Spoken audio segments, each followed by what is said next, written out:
Good evening. I know folks are still streaming in, as they'll probably do for the next couple minutes, but we're going to go ahead and begin to allow for an adequate amount of time for the Word and for our sessions afterwards.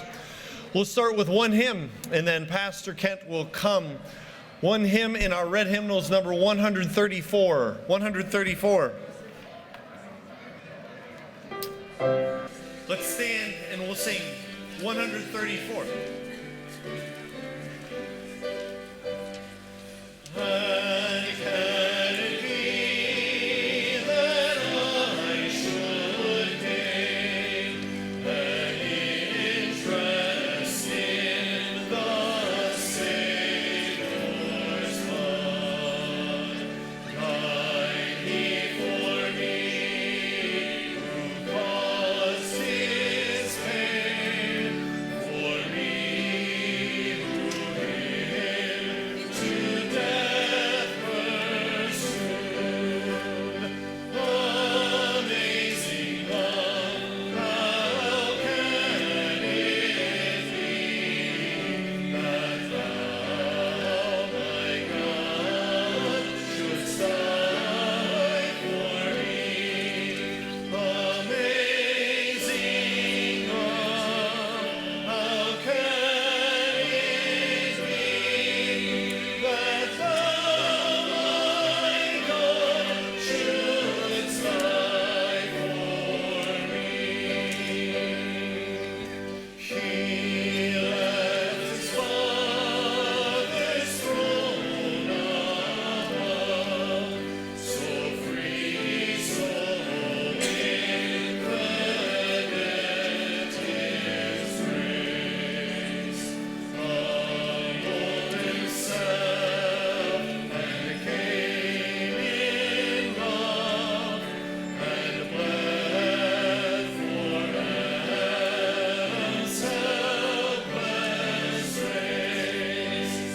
'Tis mercy all immense and free. Oh, my God, it found out me. 'Tis mercy all immense and free. For oh, my God, it found out me. And then the fourth verse. No condemnation now I dread, Jesus and all in Him is mine.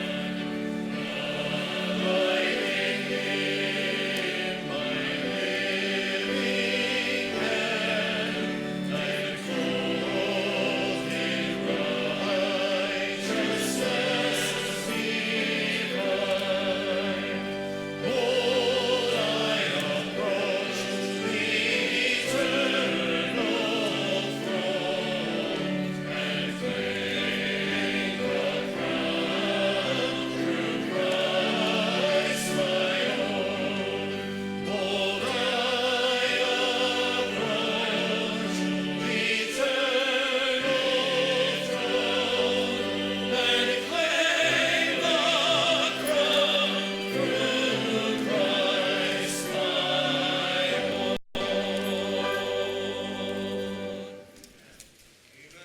You may be seated. Little ones can go ahead and head on to their little lights, and appreciate you singing with us, kids. It's a good big help. The rest of us can take our Bibles. We'll be looking at two passages tonight. One we're going to return to in Isaiah chapter 2, and then we'll also be looking at Isaiah chapter 10.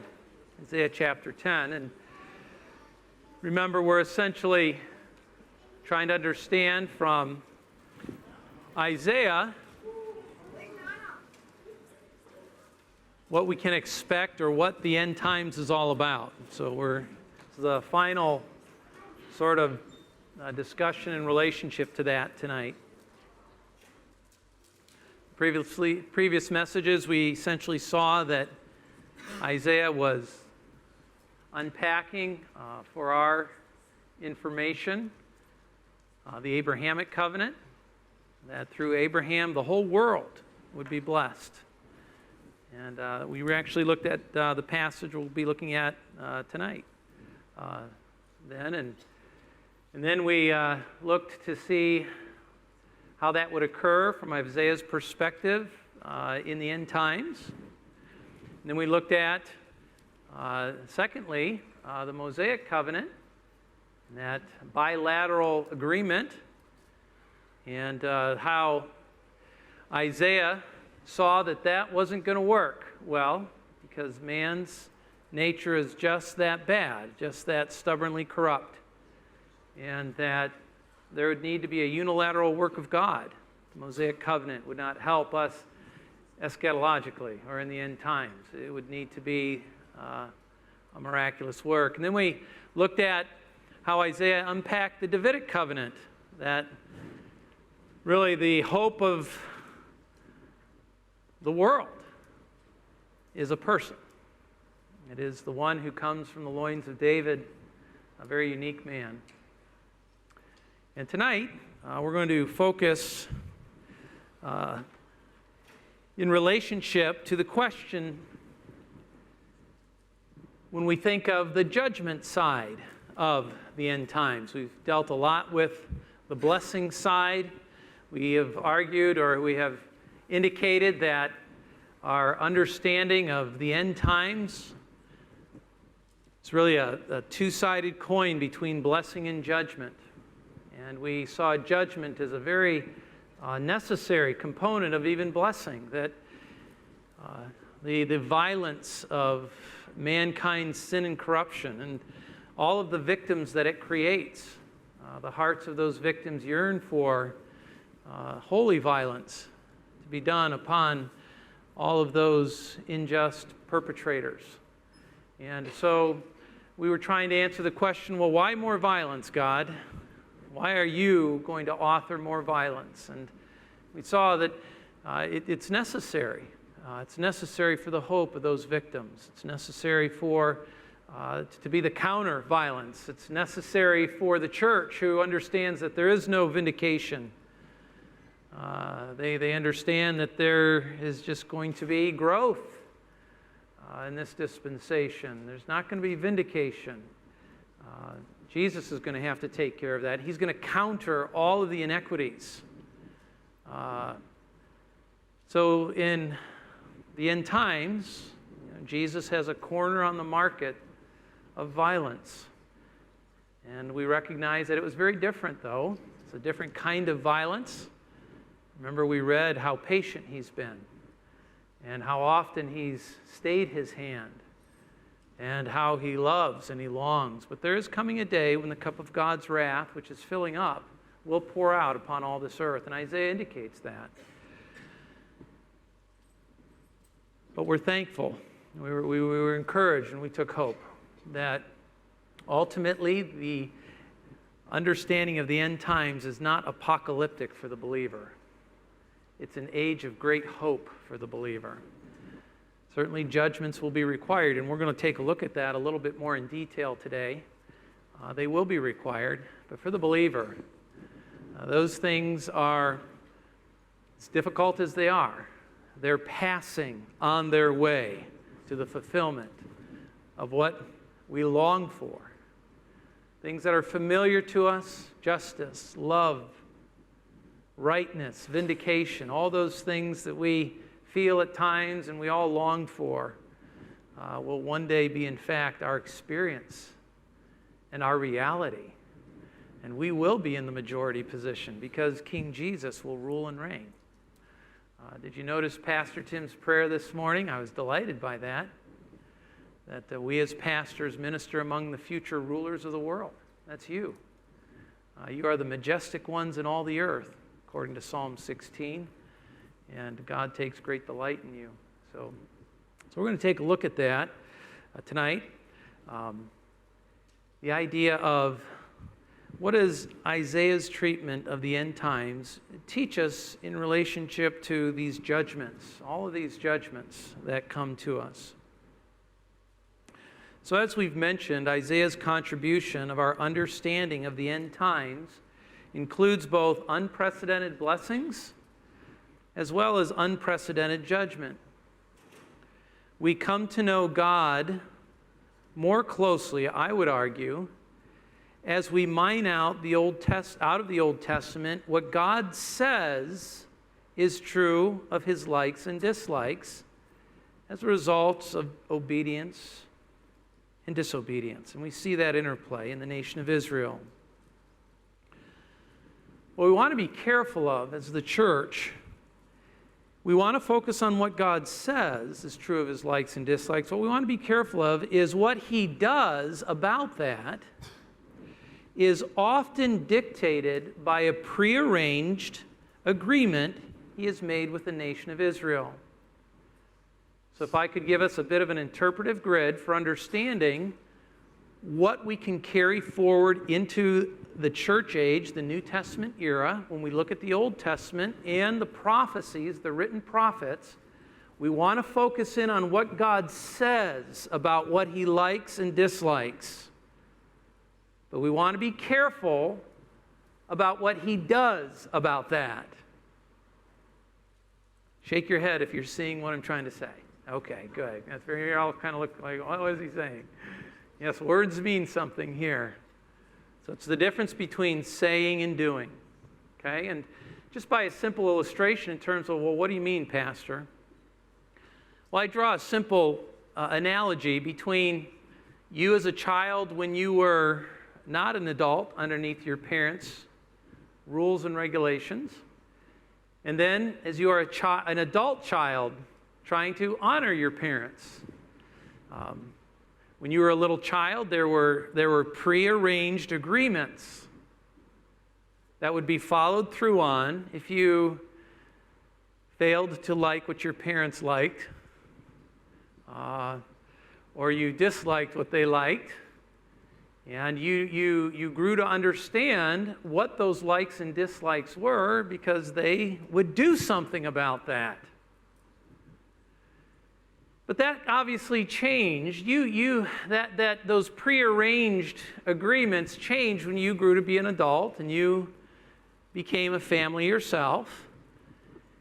And your goal was to honor your mom and dad, and those prearranged doings were no longer really enforced per se. But that didn't necessarily change what your mom and dads liked or disliked. You still knew those very well. And they pretty much were consistent. You know, if they didn't like certain kind of clothing when you were under their roof, they probably still won't like it when you're out from underneath their roof. But obviously, there's not much they're going to do about that. And their hope is ultimately, and I'm not saying we necessarily have to arrange the way we dress according to our parents. That's not what we're saying. As adult people, that's not what I'm saying. I'm just helping you understand the little difference. So in the church, we have a very wonderful ability to worship the Lord. And this is really the essence of worship. It's the essence of making not just the proclamation of my love, not just the embracing of what we call positional truth and glorying in the gospel. That certainly is an aspect of worship. But I would suggest tonight that the genius of worship is beyond that. It's learning to not just proclaim love and appreciate the amazing positional truth, but it's to learn to like what God likes. Learn to adjust relationally what you enjoy, what you delight in. Nobody delights in broccoli. At least not sane people. The reality is, broccoli is very good for you. And if you can learn to delight in broccoli, you will enjoy a level of excellence in your life, by way of analogy. So as we handle tonight, we want to look at that. So God, as the analogous one to the parents from our illustration, he is absolutely holy, and his likes and dislikes will always lead to the destination of Christ-like character. Those who learn to know those likes and dislikes by seeking to know God will enjoy a progressive, growing experience of excellence in their lives. There are several things about God's likes and dislikes that become clear from Isaiah's prophecies concerning the end times in relationship to the judgments that are all throughout his writing. And one thing is very clear, that God does not like the arrogant, proud heart of man, wherever he finds it. First of all, tonight, we want to see that God does not like the arrogant heart of man in his own people. You have your Bibles open to Isaiah chapter 2.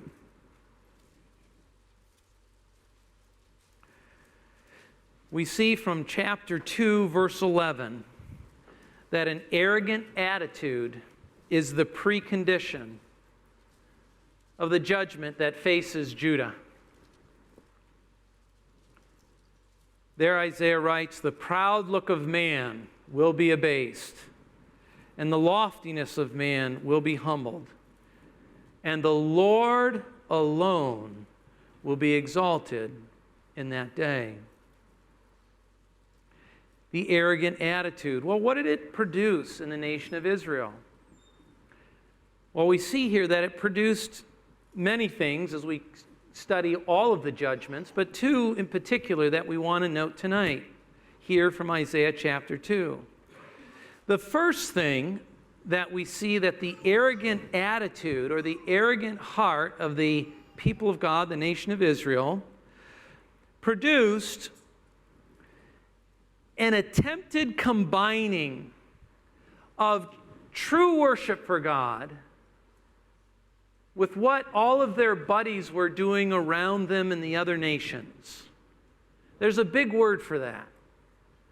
And that word is this. It's called syncretism.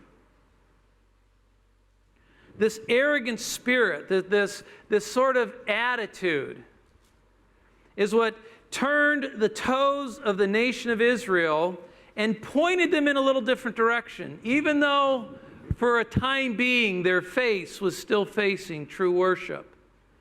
But eventually, because their toes were pointed in that direction, their whole body moved there. And we see that in verse number 5 and 6. "Come, house of Jacob, and let us walk in the light of the Lord. For Jehovah, you have abandoned your people." So here's the light. Here's the light of the Lord. And the fact of the matter is Jehovah's abandoned his people, the house of Jacob. Why? Because they are filled with influences from the east. We had mentioned this in our first passage, in our first time together. But although they were the house of the Lord, although they were they had a unique opportunity to walk in the light of the Lord, their toes were pointed or were drawn by influences from the men from the east.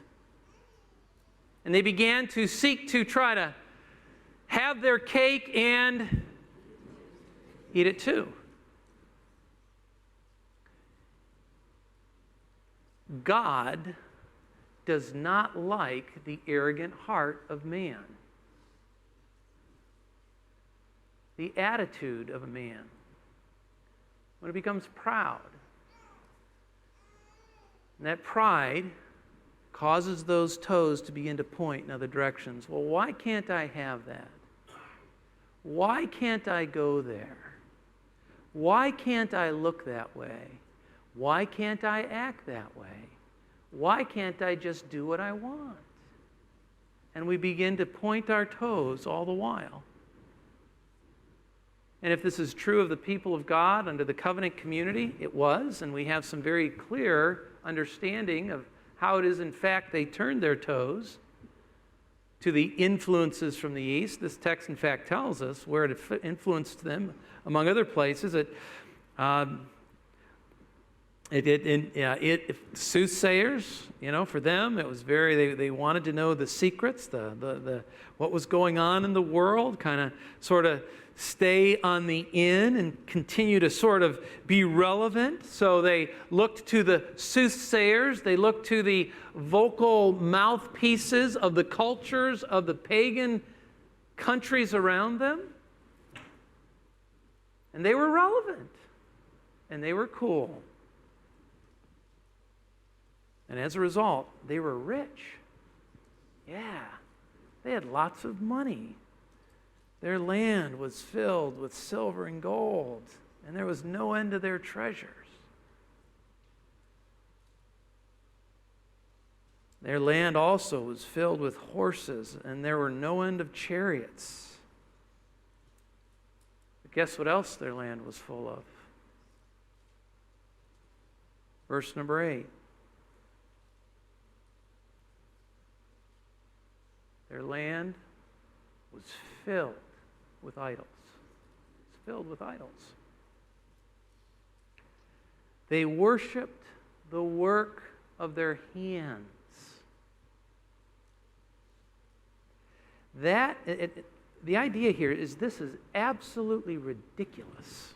This is, remember, God created man to be his vice regent on earth, to be his assistant, his associate. And he was to have dominion over everything in behalf of the Creator God.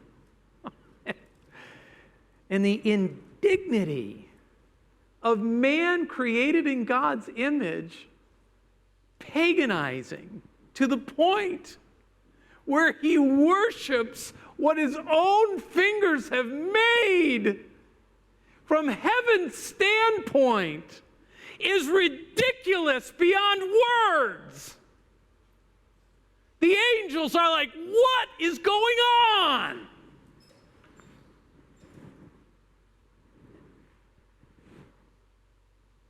And then look what happens.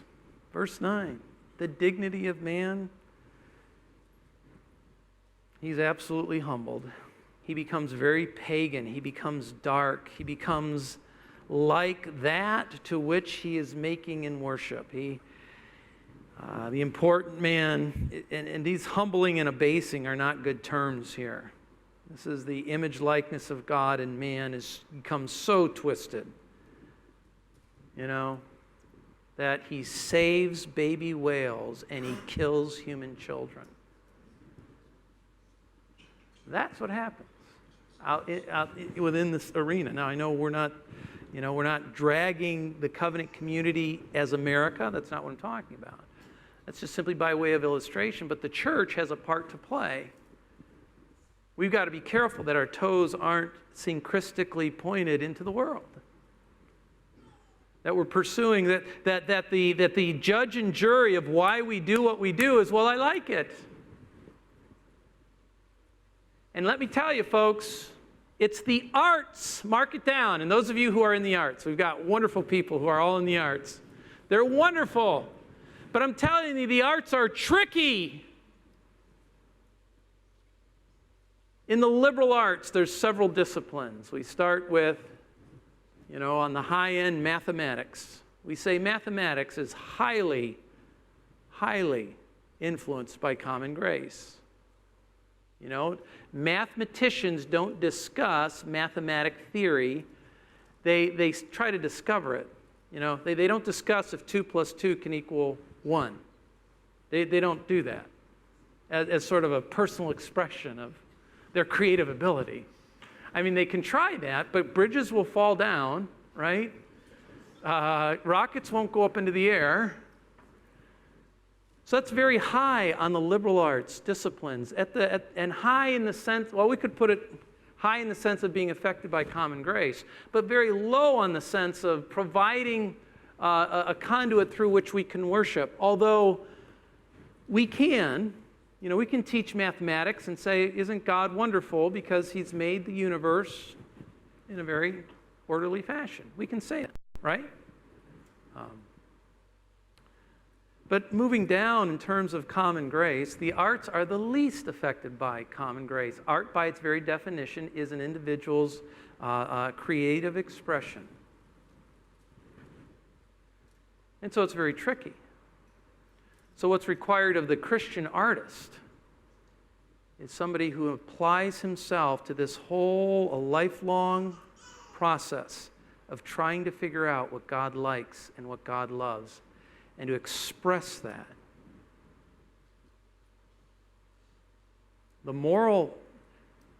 It's still morally accountable to God. In every generation, the Christian musicians have to do that. There's one in particular who did that quite well. From what I understand, I believe he was a believer. Tried to do that. I think he, to the glory of God is what he signed a lot of what he wrote. And that was Bach, who stands as sort of a standard in that regard. It's a man who tried to do that. So syncretism. We've got to be careful with that. The arrogance of the heart of man, the attitude, can tend to turn our toes. When we instead of starting with, well, what delights the Lord? And that's really what we want to apply in relationship as the counterbalance to the syncretism and the idolatry that stands on the shoulders of the arrogance, the proud look, the proud-hearted man, the intellectual pride that he might have, his loftiness.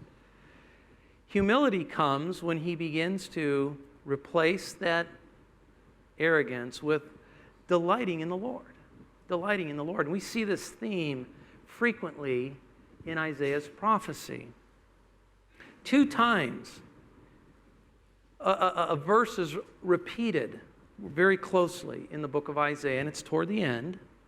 Isaiah 65:12. I will destine you for the sword, and all of you will bow down to the slaughter, because I called, and you did not answer. I spoke, but you did not hear. And you did evil in my sight, and chose that in which I did not delight. Did not delight. Well, God, how do we know everything you delight?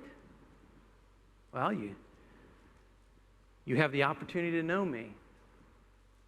I would say marriage is the process of growing and understanding what your spouse likes and dislikes. Young love, I think I may have said this, after a year of marriage wakes up and realizes there's just some things that he or she does that I just flat out don't like. We still may profess our love, confess our love, and everybody's grateful for that. We're not going to get divorced or anything, but doggone it, I just don't like what this is. He snores, and we talked about that, a lot of things, and all these things. And so the rest of your life is trying to shape each other's likes and dislikes, and this is the genius of being married. It's the pursuit of oneness. God has given the Christian marriage a high capacity to enjoy and discover that oneness together. And it takes a lifetime. It takes a lifetime. But it's the same exercise that we're doing as worshipers, learners, lovers, worshipers. This is the genius of worship. It's the pursuing of oneness with the God of heaven, who, by the way, minimally is together for the gospel. Primarily, the Trinity is together for the glory of God. In every aspect of the life of his children. You like it when your kids come up to you and say, Dad, you were right. I should have liked what you liked, and I wouldn't have had the trouble I had. That, my friend, is amazing, isn't it? When it happens, it's like blow you away amazing. And we have the joy. We are the only creatures with the capacity, other than the angelic host, although they do it from a different perspective, to look up to the God of heaven and say, God, you are right. I should have learned to have liked what you liked, not just merely confessed my love for you.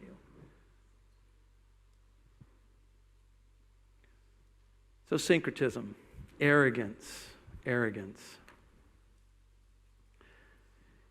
The second thing, not only does God dislike the arrogance in the heart of his own people because it sows the seed of syncretism and idolatry, he doesn't even like it in the instruments of those that he uses to bring judgment and wrath on those of his own people. Turn to Isaiah chapter 10.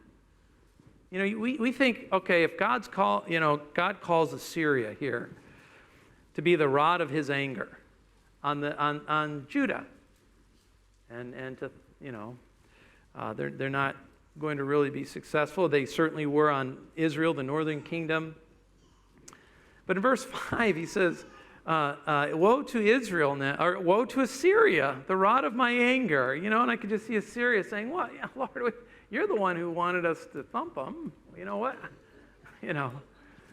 But here, it's the same issue.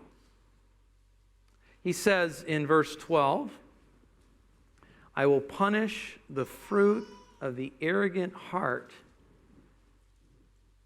even in the life of the nation that was called to be the rod of God's anger.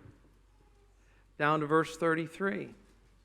Behold, the Lord, the God of hosts, will lop off the boughs with a terrible crash. Those also who are tall in stature will be cut down. And he's speaking of the Assyrians. And those who are lofty will be abased. He will cut down the thickets of the forest with an iron axe. He punishes the fruit of the arrogant heart wherever he finds it. Wherever he finds it. Verse 27, it says, in this day, so it will be in that day. There's a future eschatological time of severe judgment in the same way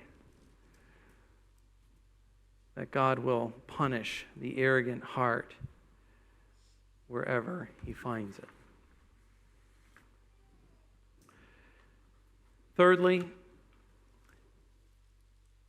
from chapters 13 to 24, we have sort of a who's who of the historic nations that were around during Isaiah's day.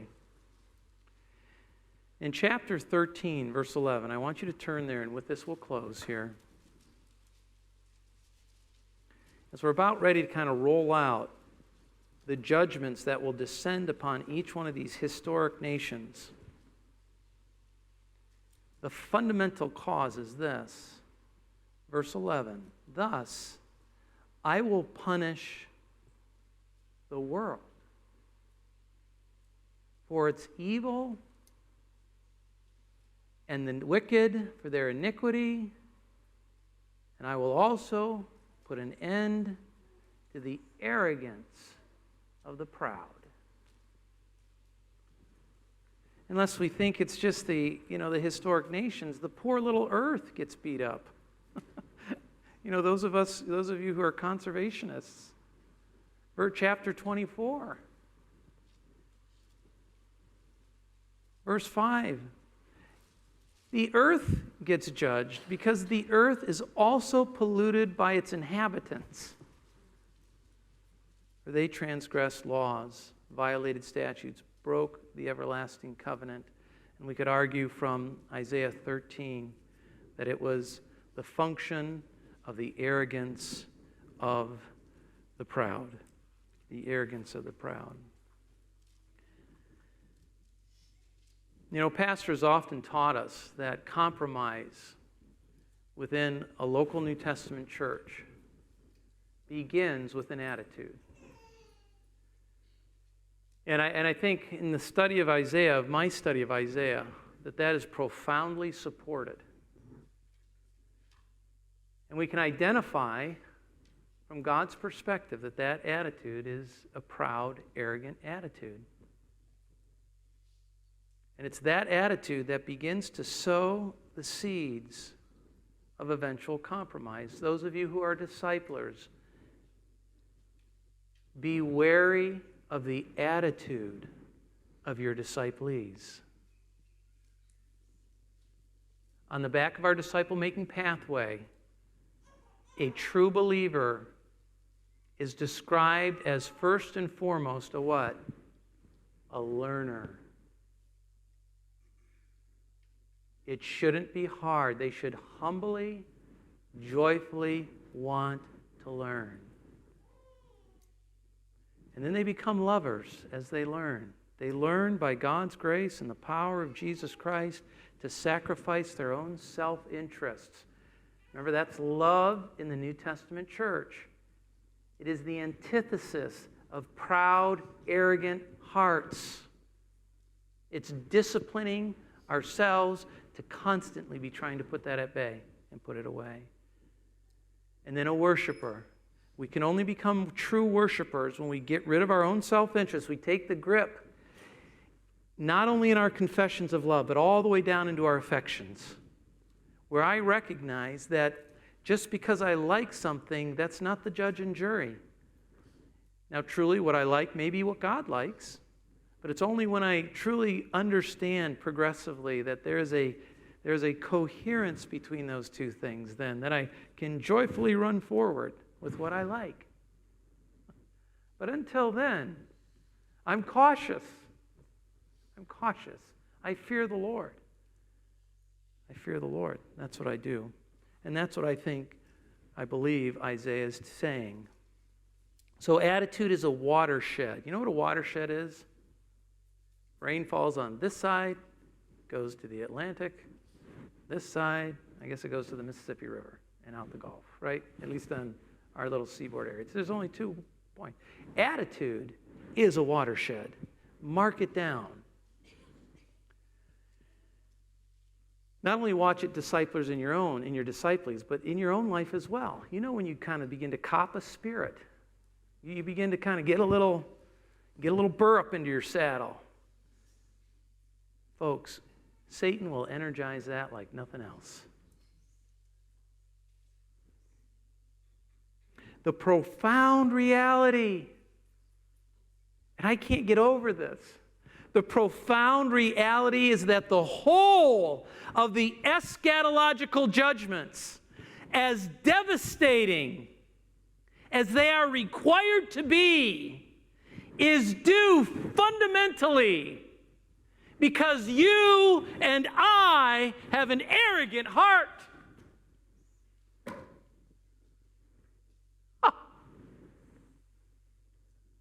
There will be sealed judgments, bold judgments, trumpet judgments, fundamentally because we are arrogant and proud. For God's people, causes us to mix. We love the world. We love, we take some of our cues from them, and we can do it unwittingly. We've got to be careful. We've got to be careful and cautious. It's okay to be careful and go slow. That's good. It's okay. It's okay. So an attitude of arrogance tonight is the fountainhead of God's eschatological judgments. Never forget that. You can never overestimate the danger of a proud, arrogant heart. Never. Okay? All right. Very good. I think we are dismissed. Do we have a slide? Pastor Steve's going to come on up. And smile, by the way. I know that was a little harder thing to hear, but it's a good thing to hear. Let's just knock that out, and we'll enjoy pursuing holiness. Remember, we pursue perfection, and along the way, we enjoy excellence. And it's in the likes and dislikes. And we want to train those more and more to what God's likes and dislikes are. Appreciate that very much. So in a second, as the screen comes down, just a reminder, this is the last time that we're going to go through this summer series. with Isaiah as the overview, and then we have our discussion times. And so next week next week we won't have an evening service, but then after that we'll be back to regular scheduled service in here. And so discipleship, as always, is happening in the fellowship hall. So you're welcome to do that with your discipler. There's some prayer in the Berean room. And then the discipleship groups, the discussion groups tonight, it's up there now. The Isaiah discussion will be here if you'll just come up to the front of the auditorium and all sit together, maybe right here in this section, or wherever Pastor Kent says home and family. Pastor Havis will be doing that, and that's in the home builders room, appropriately named, and so that's upstairs. And really, folks, I don't think it really matters if you weren't in the last discussion group. They're all pretty much at this point independent, and so you're more than welcome to go up to the home and family in the home builders room to discuss those issues, life issues, Christian, quote-unquote, Christian liberty things, these sort of things that we want to have a construct of how in the world do we take the Bible and have discussions with those who may have differing opinions is in the family room. And the discipleship issues, working through the Foundations book and the walk and issues that come through that is with Pastor Mike, and that is in the youth group room upstairs. Okay? All right, you are dismissed. Lord bless you. Have a great week. We love you very much. Okay. I'm gonna have to talk to them if they can't comply with that, then I might have to quit. Okay. So, and I might have to. Sure. That's good.